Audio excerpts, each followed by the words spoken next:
In this lecture, we will be covering pulmonary embolism, hemorrhage and infarction, pulmonary hypertension, diffuse alveolar hemorrhage syndromes.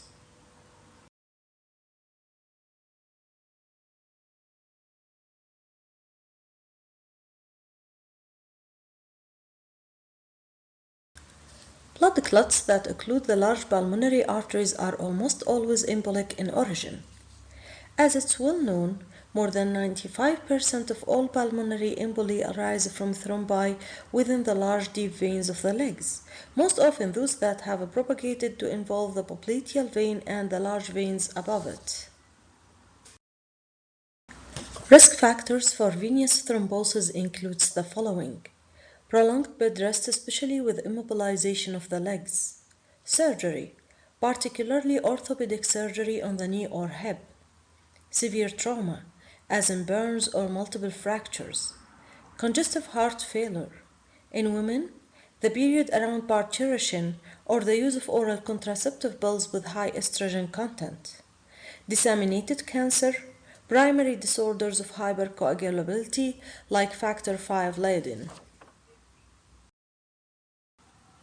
Two important consequences of pulmonary arterial occlusion. The first is an increase in the pulmonary arterial pressure and vasospasm. The increased pulmonary arterial pressure happens due to the blockage of a flow. Vasospasm is caused by the release of mediators such as thromboxane A2 and serotonin. So if a major vessel is occluded, an abrupt increase in the pulmonary artery pressure will follow, and the heart will be pumping against higher resistance, resulting in decreased cardiac output and right-sided heart failure, which is called acute cor pulmonale.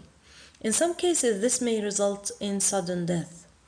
If smaller vessels are occluded, the result is less catastrophic and may be clinically silent. Furthermore, pulmonary arterial occlusion causes ischemia or decreased blood flow to the downstream pulmonary parenchyma. And as you know, the lungs are oxygenated not only by the pulmonary arteries but also by bronchial arteries and directly from air in the alveoli.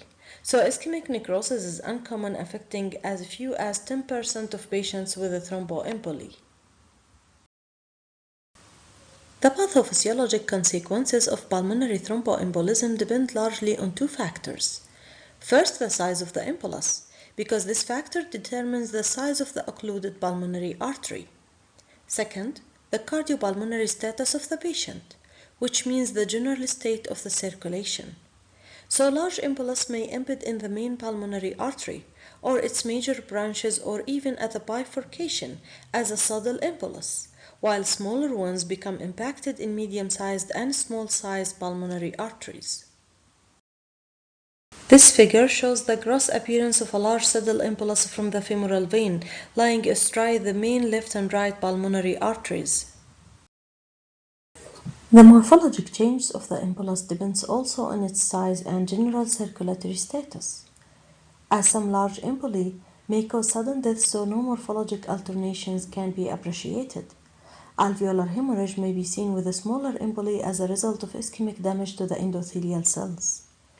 With compromised cardiovascular status, as in congestive heart failure, infarction results. So the more peripheral the embolic occlusion, the higher the risk for infarction. And that's explain the fact that 3/4 of all infarcts affect the lower lobes, and more than one half are multiple. Infarcts are wedge-shaped, with their base at the pleural surface and the apex pointing toward the hilus of the lung. Pulmonary infarcts typically are hemorrhagic and appear as raised red-blue areas of coagulative necrosis in the early stages. The adjacent pleural surface often is covered by a fibrinous exudate. The occluded vessel is usually located near the apex of the infarcted area. Red cells begin to lyse within 48 hours, so the infarct gradually becomes red-brown as hemosiderin is produced. Then fibrous replacement begins at the margins first as a gray-white peripheral zone and eventually converts the infarct into a scar. This figure shows the gross appearance of a small, roughly wedge-shaped hemorrhagic pulmonary infarct of recent occurrence.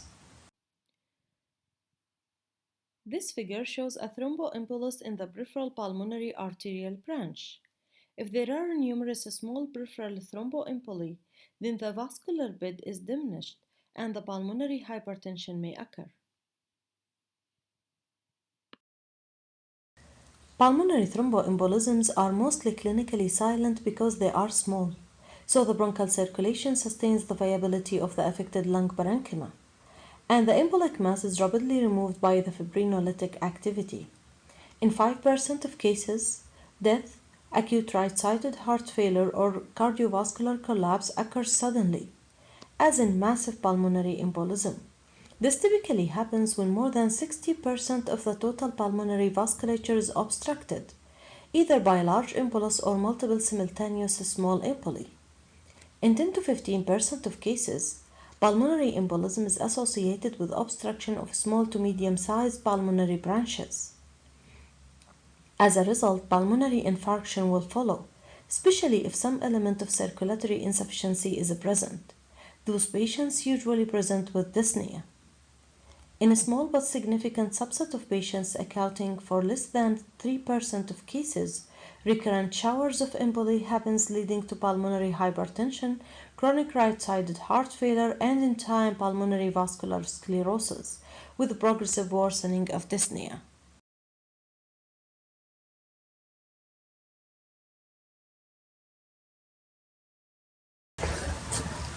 Management includes prophylactic therapy, which may include anticoagulation, early ambulation for post-operative patients, application of elastic stocking, intermittent pneumatic calf compression, and isometric leg exercises for bedridden patients. Those who develop pulmonary embolism are given anticoagulation therapy.